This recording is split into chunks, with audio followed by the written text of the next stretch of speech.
Well, good morning, and welcome to another episode of Issues That Matter. And I want to open this show by simply stating that this has been an adventure for me. I've had more guests on a show than I've ever had before, on an individual show than I've ever had before, dealing with a topic of significant import, extremely significant import. And the fact that we have 5 guests today, which includes our guest co-host, Emily Watson, and in addition to that, we have 4 guests whom Emily will introduce in short order from what would seem to be very disparate organizations. And I think that speaks to the level of importance of the topic. And with that, because it is such an important topic, and we have, I'm sure, a lot of things to discuss, and we always have the time as a factor, Emily, why don't you open it up? Tell us a little bit about yourself. So I'm Emily Weston, and I work with the Maine CDC and the Suicide Prevention Program. And so I'm here today with some partners that we have on a youth suicide prevention grant. So the Maine Suicide Prevention Program is the recipient of a 3-year youth suicide prevention grant called Building Caring Connections in Maine. So we're working with organizations throughout the state, working on youth suicide prevention, intervention, and postvention. Postvention means following a suicide. So this is a 3-year grant through the Substance Abuse and Mental Health Services Administration. We'll be entering the 3rd year coming up at the end of September here. So we're working with youth and young adults ages 10 through 24, and we work to provide training, technical assistance, education, and resources to partners throughout the state in hopes to better identify youth at risk early on. And we're working with partners to help them strengthen their suicide prevention protocols, to provide training and education, and to implement suicide prevention screening tools to better assess for youth who may be at risk for suicide. So this is a very important topic, suicide being one of the lead causes of death for youth and young adults. So some of our partners include school-based health centers. We're working with 16 school-based health centers. We're working with Out As I Wanna Be, a LGBT organization. We're working with the Maine National Guard, Maine Pretrial Services, 2 Job Corps, the Micmac Health Center, and University of Southern Maine Cares. So I will have our partners here briefly introduce themselves. I am Elizabeth Munsey. I'm the Suicide Prevention Program Manager for the Maine Army National Guard. I'm Holly Thayer. I'm the Counseling Manager at Penobscot Job Corps in Bangor, Maine. I'm Bob Small. I'm the I'm the Director of Counseling Services for the University of Southern Maine and oversee the USM Care Suicide Prevention Program. I am Darcy Wilcox, and I am the Case Management Director at Maine Pretrial Services. So those are some of our partners who are able to be here today, and we'll hear more about them in just a minute. So thank you all for being here and joining us. So as I mentioned, we're starting year 3 of our grant here at the end of September. And so far, just a little bit of data for you guys. As of June 2015, through this grant, we've been able to identify 216 youth who have been screened for suicide risk. 216 were screened for risk, and of those 216, 170 were identified as being at risk. So we're very fortunate that our partners are doing this great work and are able to identify youth at risk and help them receive services leading to prevention of suicide. So I'd like to just turn it over to our guests now and have them each talk to you about some of the work that they're doing as it relates to suicide prevention. Great. I work closely with service members and unit leaders by providing training and resources, as well as community outreach and policy writing for the National Guard. I'm also the point of contact for the Garrett Lee Smith grant for the National Guard. We currently utilize a lot of the training that we've gotten from the gatekeeper training to screen students to ensure that we're providing the best quality of care and services while they're in our program. We serve youth 16 to 24, many who have been either a victim of suicide attempts or have had a family member who have died by suicide. I'd like to thank you, Bob, for bringing us all together. I in the Thank you for being guest. Cable network, because this is a very serious subject. Second leading cause of death in youth and in the state of Maine. What we do is I have a few assumptions I think I'd like to share first. And our suicide prevention program is based on those assumptions. One is that it's important to promote good mental health across the entire system. And it's good prevention to do that. Also, we believe that meaningful engagement in creating a sense of belonging is suicide prevention. And that then there's everybody's responsibility to engage in suicide prevention, not just my team or my team members. I believe that increasing help-seeking behavior amongst youth is extremely important to help people to reach out and reach out and get help. In early identification and screening, extremely important. And also to have seamless access to mental health services. And what we do is our USM Cares has 3 components. We have a interactive screening program, and that's sponsored by the American Foundation for Suicide Prevention. It's internet-based. We send out a depression and stress screen to a cohort of students every 2 weeks, and it's anonymous. And then we read their screens and then try to engage them over the internet to get them to come get help. We also have a student support network, which is supported through the grant. And what we identify the natural helping students on campus, and then give them a 12-hour training on how to recognize when someone's in trouble, and also how to enhance their helping skills. And then afterwards, we offer opportunities for them to engage in suicide prevention activities and health promotion activities on campus. And the third component is suicide awareness training, that we provide training to the students and to the staff and faculty at USM on how to do the early identification, how to do a warm handoff to the professional staff. Thank you. Excuse me, I am Darcy Wilcox from Maine Pretrial, and Maine Pretrial Services is an organization that works primarily with adults 18 and older in most of the county jails across the state of Maine. We provide pretrial services, which essentially is bail supervision.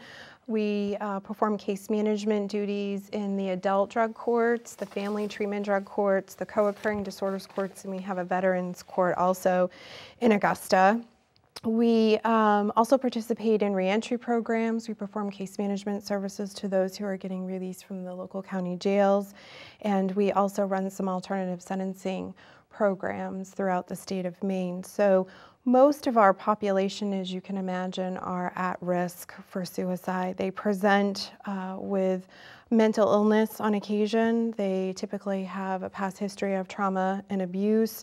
They've experienced significant loss in their lives. They have poor coping skills and poor problem-solving skills. They, at times, have significant substance abuse issues. So we, too, feel it is our responsibility to make sure that we're keeping an eye out for any indicators of or any risk factors for suicide with our population.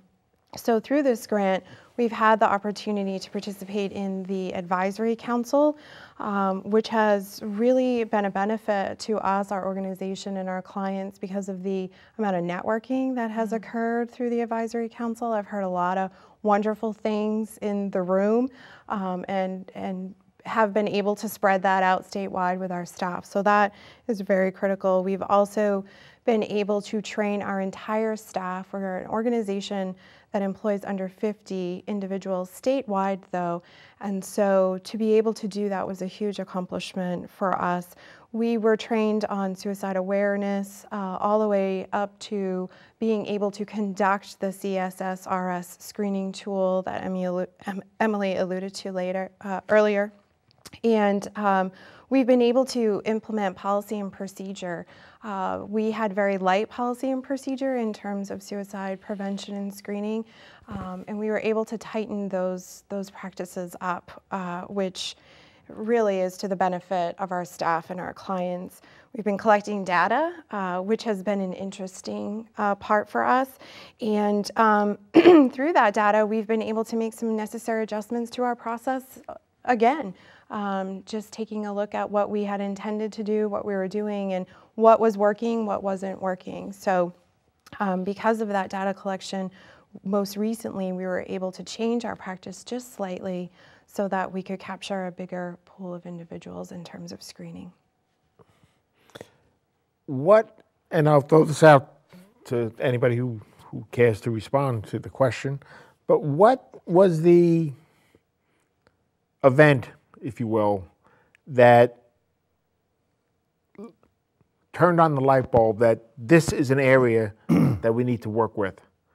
This is a major factor in what we do. We need to address it. Anybody? I can speak to that in regards to the work I do. It was probably after a few emergency room visits with students who were just very much in crisis or in despair that I decided, okay, we need to offer more. We need something further to help this student. Because just having me who's trained, decently, but still not to the bounds and leaps that we've made in the time that I've been working with the Advisory Council, I just knew that there was more that we needed to be able to do to provide quality care to these students so that they're getting everything that they need. What was the reaction that you received when you expressed that to the people that you needed to express it to? Well, at that time, our center director was very supportive. He was feeling the same way. I mean, having to bring a student to the emergency room is the extreme point when something is very, very wrong. We wanted to not get to that point anymore. We wanted to be able to provide the best care right in our facility that we possibly could to try to avoid that last piece. Because going to the ER, sitting in the emergency room for 6-8 hours can be a lot on a student and sometimes makes it worse, and sometimes it just the situation diffuses, but it doesn't make the situation go away. So now we're able to provide, many services, referring them out for counseling, things like that, that we probably weren't always doing as much before.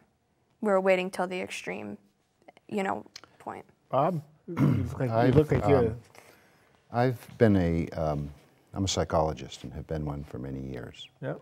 So I've been sort of seeped in trying to help people with their emotional struggles for a long time. And I've been at the university about 10 years. And I noticed that after 10 years ago, or over the years, a pattern, and it's not USM's population, it's the population of youth, that there's a lot of struggles in terms of their transition into adulthood these days, and it's very, very difficult. And there, one year we would have, out of a population of 10,000 students, we'd have one student that would come to my attention that died by suicide. The next year we might have 5. The next year you have 4. The next year you have 3. Then you skip a year, and then you have it happen again. And we're a part of a previous grant of the GLS SAMHSA campus grant, and it ran out, and I really appreciate that Emily has offered us a mini grant so we can continue. But when we started our the first SAMHSA grant, that year, in a matter of 3 weeks, we had 3 students die by suicide, one of which hung himself in a dormitory. And it brought the issue alive to the community. And I think it has to be alive to the community for suicide prevention to happen, meaning it has to come to everybody's attention. It can't just be a small group of people. Like your whole community must be very aware of it because of the nature of your work. Absolutely. And so that. Yep. Well, it's obviously we live in a world today that's filled with turmoil, and no doubt, just living in this world adds a high degree of stress to a lot of people, myself included, and I would imagine it's difficult to pick out who are the people who are high at risk. Now, we do live in a very rural state. It's been judged to be the most rural state in the country. And I'm quite certain, and we've talked about this in previous shows, that the rural nature of the state feeds a lot of the reasons why we are a leading state in suicide. What do you see as the best way that we can approach that? Any ideas? I always have ideas, but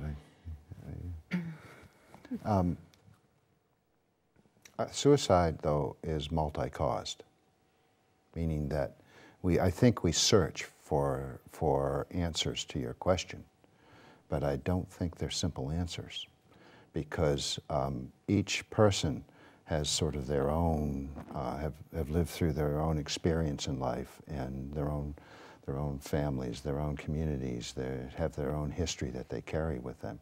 And so it's very, very difficult to pinpoint it to one cause.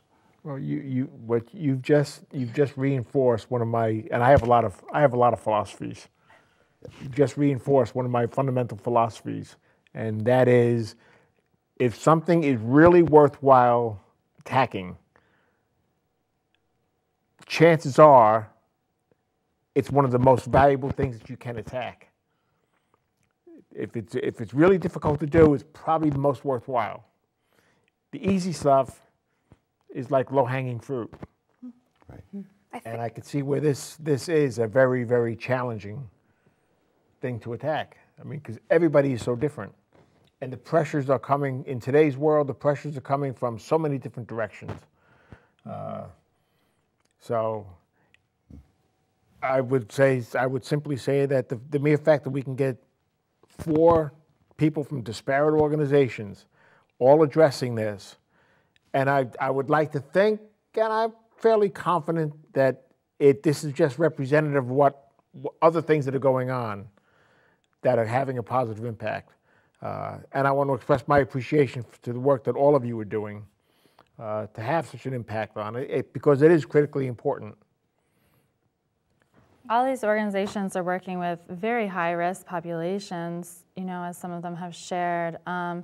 So that's really what, at the Suicide Prevention Program, one of the things that we tried to do with this grant is try to reach out to the organizations. The Job Corps works with youth who are not in college, 18 through 24? 16 through 24. 16 through 24, which is, a very high-risk population.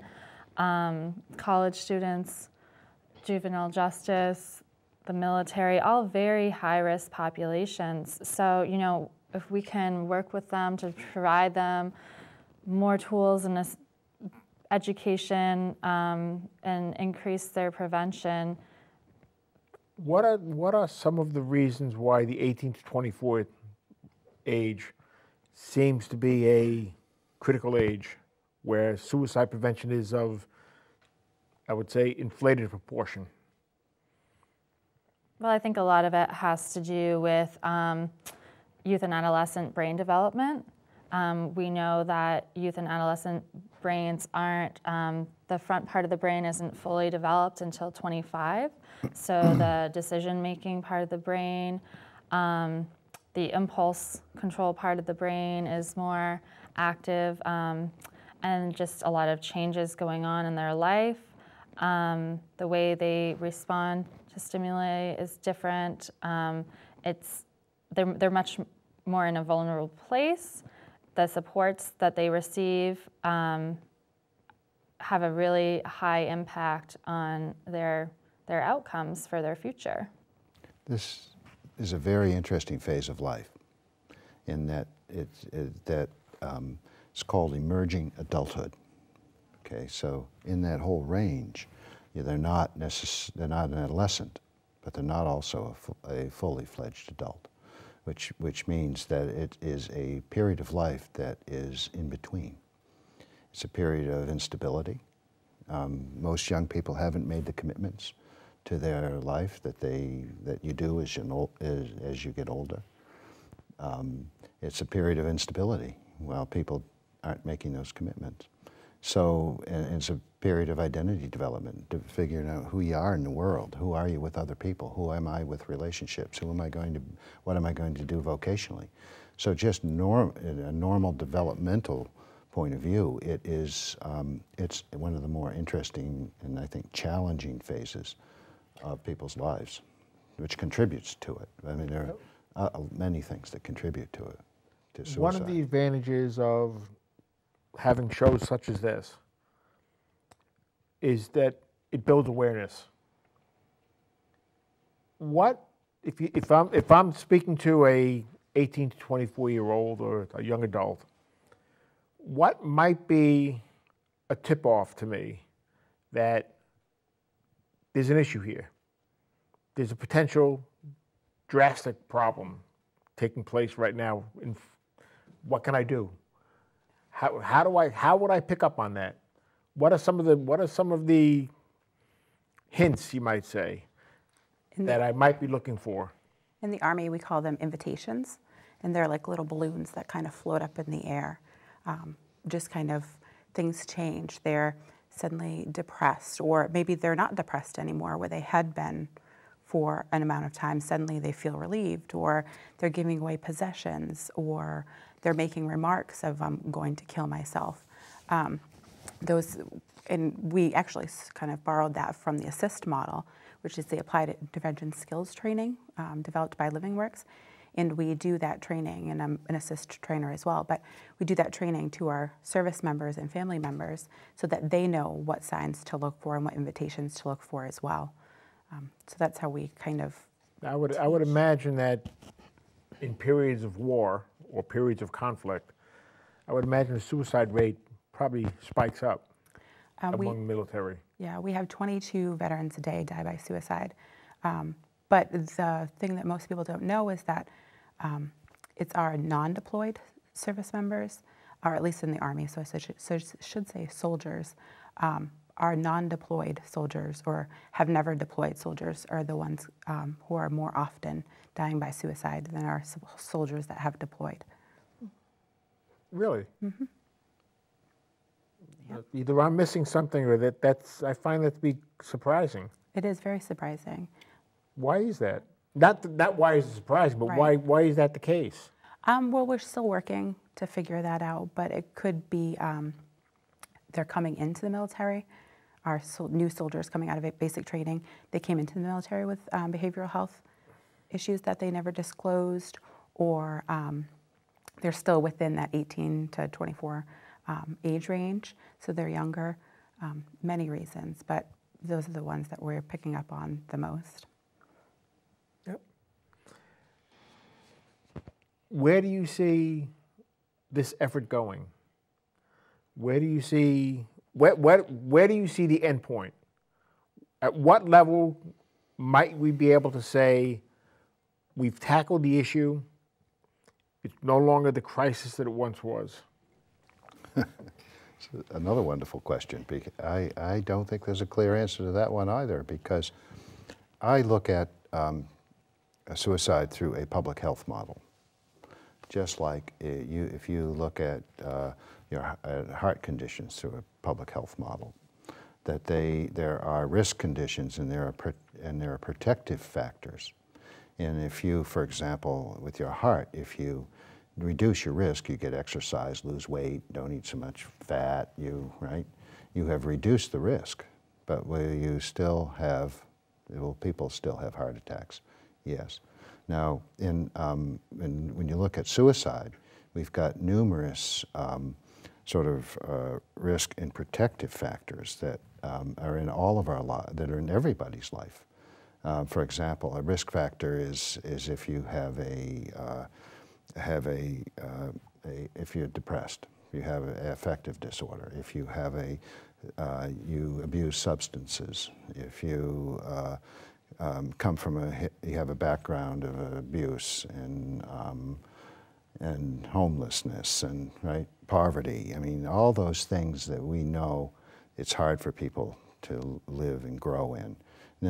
So then if you have protective factors such as you don't have to worry about survival all the time, you have reasonably good mental health, you've got a good family that's supportive and friends, that balances out sort of some of the risk factors. But will you ever eliminate it? I wish I could say absolutely. What a wonderful world if people didn't experience so much pain that they wanted to take their lives. But if we can reduce it and we can promote, that's what I started with, if we can promote good mental health, we can promote engagement and belonging. Most people that kill themselves isolate themselves or distance themselves from others. It's hard to kill yourself if you have close, meaningful relationships with the people around you and you feel like you really belong. And so in our society, do we promote those things? In some places, absolutely. In other places, no, it doesn't happen. Now, one of the things that is taking place in our society today is that when I think back when I was a child, I mean, I was always out there, I was not, while I did watch my share of television, no doubt, but finding things to do was just something that you found, you did. You had friends in the neighborhood. I was not pounding away at a computer constantly.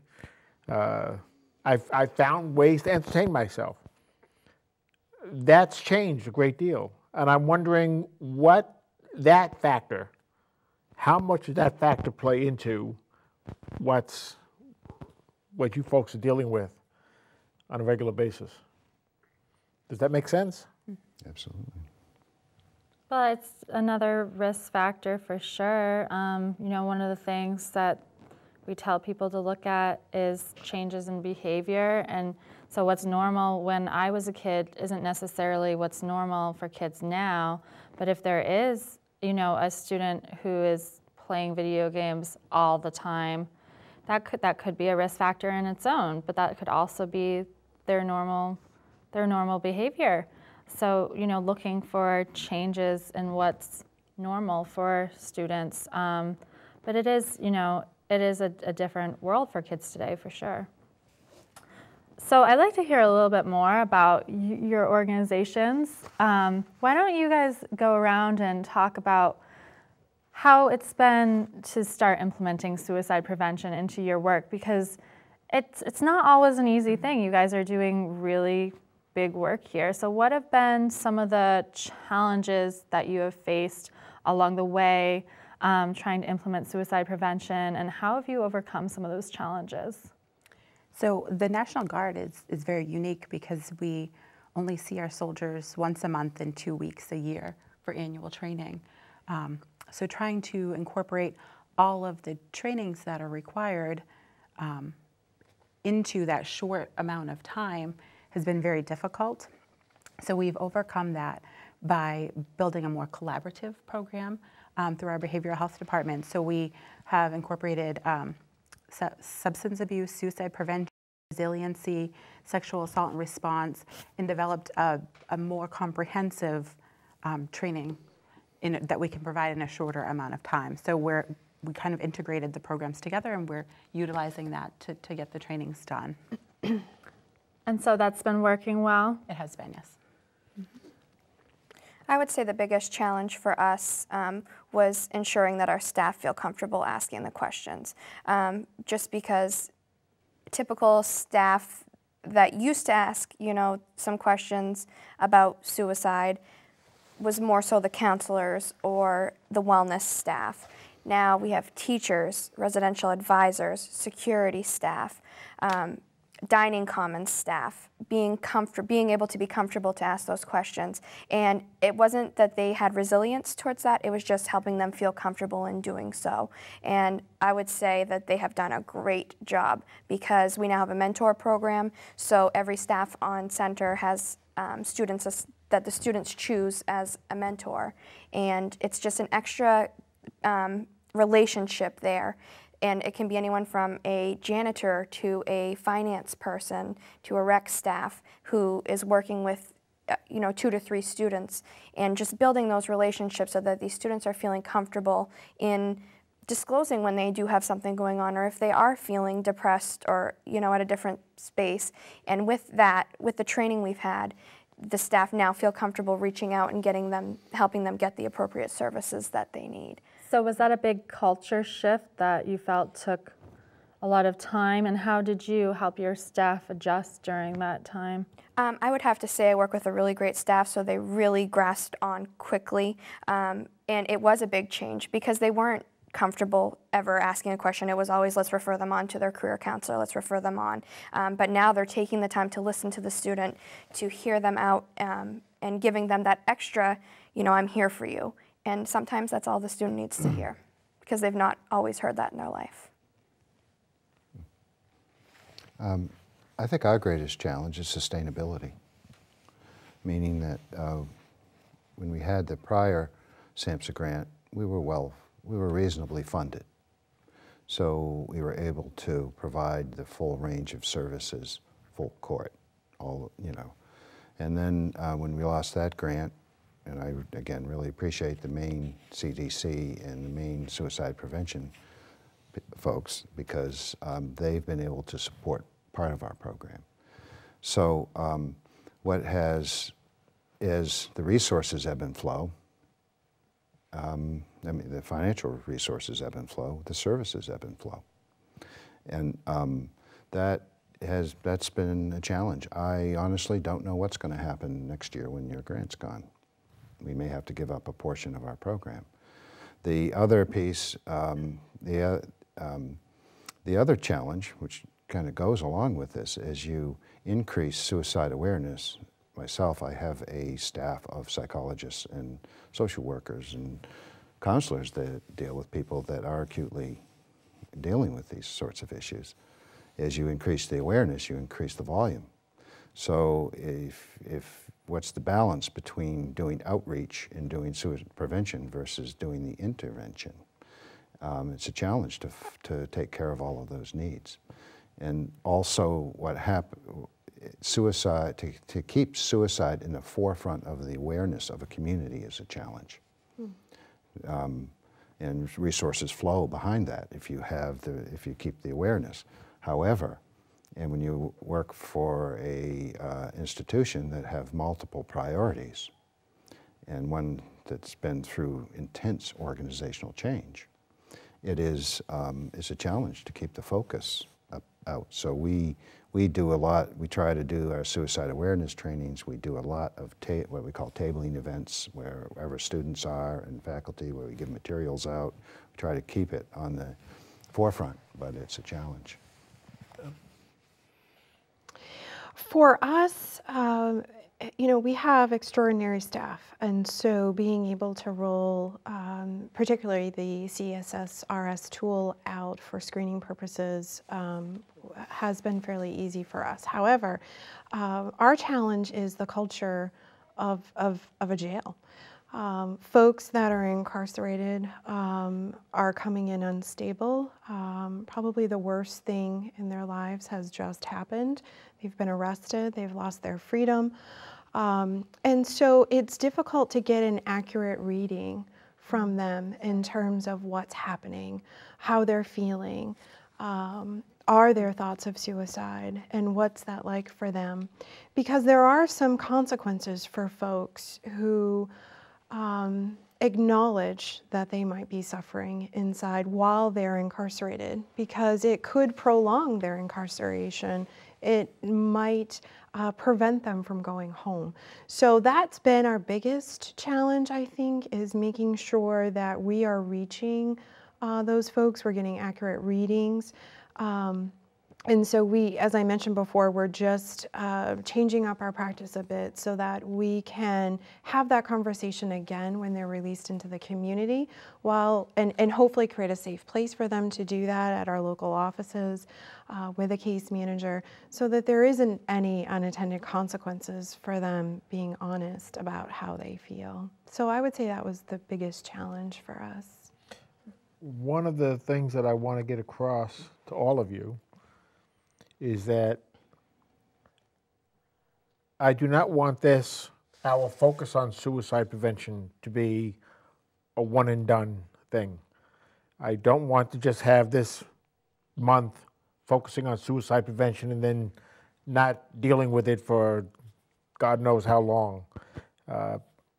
In order to prevent that from happening, I would look to you folks to be the drivers, if you will, that when an issue comes up that you think needs awareness built, that you contact us, contact me to let me know, and I will be more than happy to have a show on it. I don't have people lined up at the door waiting to be on my show.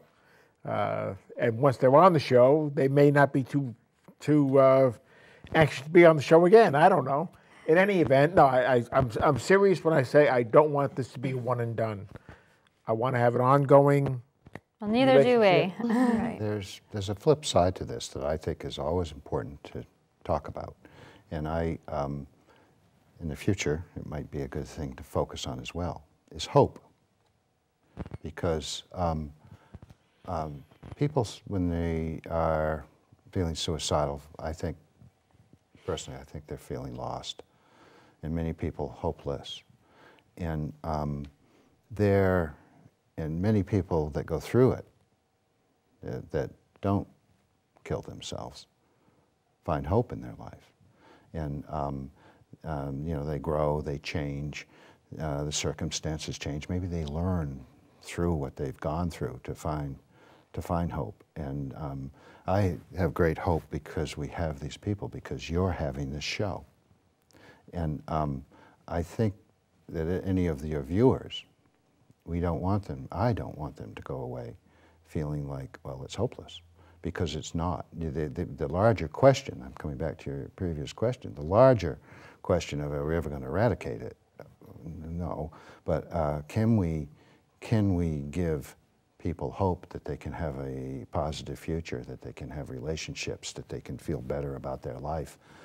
There are many, many services out there and people that care and partner with people that are in trouble all the time and help them to find hope. I just wanted to add that on. Well, again, I've enjoyed having this series of shows, and we're not done yet. We're not done yet. Either on today's show or the series. We have another show next week on suicide prevention, and it's one of those hidden factors that people don't talk about much. Rarely does suicide come up in conversation. Well, one of the things, as someone mentioned, we have an advisory council, and one of the things that our partners throughout the state are trying to work on is more mental health awareness.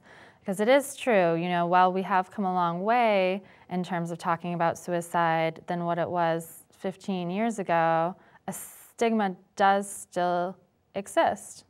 Mm-hmm. So SAMS, the Substance Abuse Mental Health Services Agency, is working on a whole awareness education series about mental health, just talking about mental health. What is mental health? Everyone has mental health. So you know that it is really important that people feel that they are able to have these conversations. I, for one, would love for us to get to a place where mental health is just as normal of a conversation as going to your primary care provider. And, you know, I think we're all working towards that. That would be the ideal goal. Yep. So you talked about some of the challenges that you guys have had. What are some of the successes that you would like to share in implementing suicide prevention in your organizations? And just share your organization again in case some of the viewers have missed it. Yeah, my organization is the Maine Army National Guard, and our biggest success has been the collaboration between the Maine CDC and the Maine Army National Guard, because it's allowed for our service members that are uninsured or underinsured to receive mental health services. And that's huge for us. So that's, I mean, for timely access to behavioral health services and to have somebody that can help them to pay for the services has been a huge success for us. So National Guard members are able to receive services through another vendor, Health Affiliates Maine, who we're working with. So that's huge for us too. The suicide prevention program, you know, has been trying to work with the Maine National Guard for a long time. So we're very, very excited about this collaboration. And so aren't we? We're very thankful for the grant and being able to have this opportunity for our service members. I would have to agree with you. Our biggest success has been collaborating with the Maine CDC and being a part of the grant and being able to get, I mean, I would say probably 90% of my staff that I work with trained in Gatekeeper, so being able to at least identify someone who may be at risk for suicide. And I mean, I can think of months where I would spend at least 3 or be going on 3 ER visit trips. I can say probably in this year, so we're in September, I can think of probably 3 in total for the year. Wow. So we have That's been incredible. able to dramatically decrease the frequency that we're utilizing the ER and utilizing things that we already have in place, plus outside mental health agencies, and being able to just connect with the student, period, to give them that relationship and that hope that maybe they didn't have before. So we're very grateful to be a part of this. We've had a couple of what I would consider successes. One of the things that happens in young people is it's hard to identify when somebody's in trouble from a professional point of view, because young people go to each other first. So when do they reach out to us?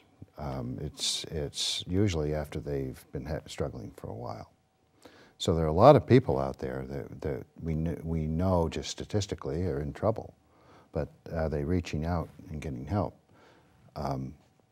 Not necessarily. So the interactive screening program that we have, internet-based, has, I know that we have identified many young people that were suicidal, and I know that we've gotten many of them in to see us. And I know that we've saved lives just because we are doing it. And by the way, that isn't, I'll say this, that's an unfunded component to our program. And my staff do it voluntarily because they know it works. By voluntarily, meaning you're on 24/7 when you send those out. And I have somebody No, that's checking. incredible that your I have staff somebody are doing checking it that. all summer. I have them checking it daily. And they do it because they know that it works and it saves people's lives. That's incredible. And I give them a lot of credit. And so that's worked really well. The Student Support Network, training other natural helping students to go out and be better helpers, recognize when somebody's in trouble, and to know what to do. They have literally walked people into our offices and said, my friend needs help. And it happens a lot. Great. And the other thing they've done after the training, they've gone out and they've become a part of health promoting and suicide prevention activities on campus. We say, you've got these helping skills, help out. And they do. Due to their wanting to help, we have a wellness center in our Portland campus center, which did not exist before. They've done numerous sort of awareness campaigns to bring people's awareness to mental health and to begin, like Emily was talking about, to begin to create a different conversation about mental health, because as you probably all know, mental health was always considered a bad thing. I mean, but it's just, mental health is mental health, just like physical health is physical health. And some people have better physical health, some people, and right? Some people have better mental health, but we all have it. Exactly. So the issue there is that everybody struggles, maybe at different degrees, but everybody struggles. We're all in the same boat. And the students are out there pushing this. And there were so many, what I would say, outside factors that weigh into it. Exactly, yeah. It's wonderful. At Maine Pretrial, I would say our biggest success has been our grant partnerships and what that entire experience has brought for us. We have had, like I said before, the ability to train all of our staff in suicide awareness and really arm them with the knowledge to be able to intervene if they need to. And because of what they have learned, they have grown to have a very large commitment to this work. They are serving people every day. They're in this business, or our business, I should say, because they truly care about people and making a difference. And so this just added another tool in the toolbox for them.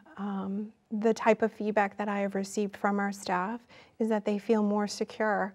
They feel like they have the permission to go and speak to people about suicide more openly than they might have in the past. And they feel comfortable doing so. Absolutely. And they're working really hard to create those safe environments for people so that people feel it's okay to reach out for help. That's great. It's been an amazing experience for us. I want to thank each of you for being here today. I mean, you've imparted a lot of information. Speaking for myself, might be information overload, I don't know. In any event, I want to thank you. I want to thank you for appearing, but you're not done yet. Well, you're not done yet. This is my takeaway question. My question is this. As we wrap up, what advice would you share with other organizations looking to start implementing suicide prevention efforts? I think it's something that more organizations should be looking at, and beyond that, should be taking steps to have positive impact. What would you suggest? I suggest starting the training from the lowest level up, because the people at the lowest level are the ones that have the most contact with persons at risk, and starting with them and getting their buy-in. I mean, although senior leadership needs to be part of it as well, but starting with the lowest level and moving up is the best way to implement suicide prevention training throughout a program. I would say reach out if you're not sure which avenues to go. Reach out to the advisory council, reach out to the Maine CDC. There's plenty of different outlets out there that we can help you get in contact with. Emily has a whole slew of different agencies that she works with directly. I mean, there's people out there to help, so if you need it, ask. Sometimes organizations that I've talked to are afraid to dive into it because of it's a resource issue. And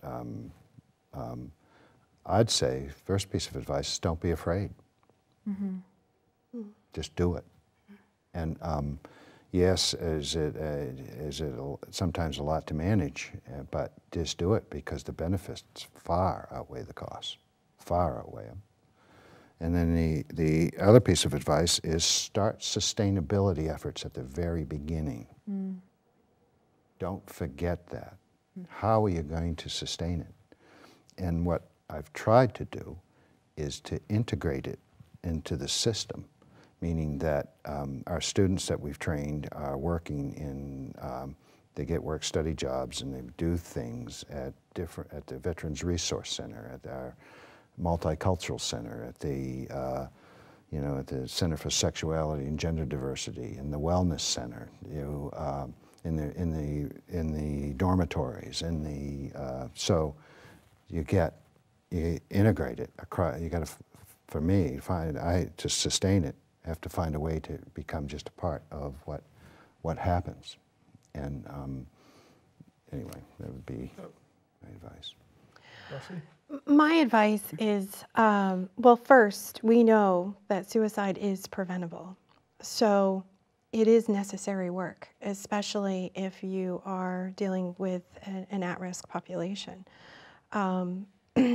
And so to let that outcome drive what you're doing, let that be your purpose, because you could save a life. And that's the approach that we have taken through this process. And we had a discussion the other day about how it felt like it was easy to accomplish this task, reworking our policies and changing our screening practices. It didn't hurt a bit. And it was meaningful work, and it continues to be meaningful work. So my best advice is to just remember that what you're doing could prevent a suicide. And speaking from some personal experience, unfortunate personal experience, you never know when suicide is going to crop up. It happened in my professional career back in the day, and I ended up being the last person that a person spoke to who then went out and committed suicide. And it wasn't because of anything that I said, or it just happened to be. But there was, in retrospect, there were warning signs, but nobody picked up on. And maybe that's one of the reasons why it's such an important issue to me today, because I really liked the gentleman that ended up committing suicide, and I think it was, yeah, I'll stop it there. And that's why Emily talked about postvention. Postvention is, what do you do? How do we take care of the people that are still around, that came in contact with the person, or cared about the person, loved the person, but that killed themselves? How do we take care of those people? And I think that's really important as well, because that then stops suicides. That is suicide prevention. Well, I want to thank each of you for coming here today and appearing on the show. From my perspective, it was a good show. Thank you. I have not yet received any calls from the Emmy Award people, but They're coming. it's probably just an oversight. I'm sure it's an oversight. Actually, I'm not looking for any type of awards. It's just having the opportunity to have a show like this is reward enough for me. And I want to thank you each Thank you. for participating. Thank you. Yeah. Thank you. Thank you. Thank you so much. Thank you. Thank you. Thank you. And thank you for organizing this whole thing. Thanks, and thank you to This you was- guys doing this work.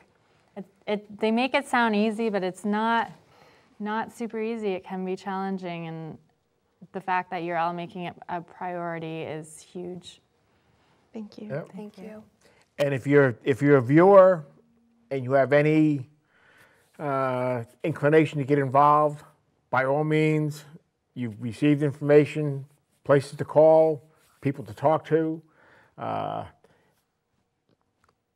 The key is building awareness. And the more you talk about this outside of just watching the show, the more you talk about it with other people, the greater degree awareness is built.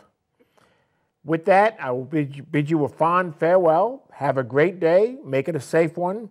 And I will see you at the next opportunity. Next week is our wrap-up show for suicide prevention. And at this point, I would just extend my appreciation to all of the guests that we've had in this effort. I've learned a lot. And for me to learn something is saying a lot. So thank you very much. Have a great day and make it a safe one. And remember, simplify your life. It has a good impact on you. Bye-bye.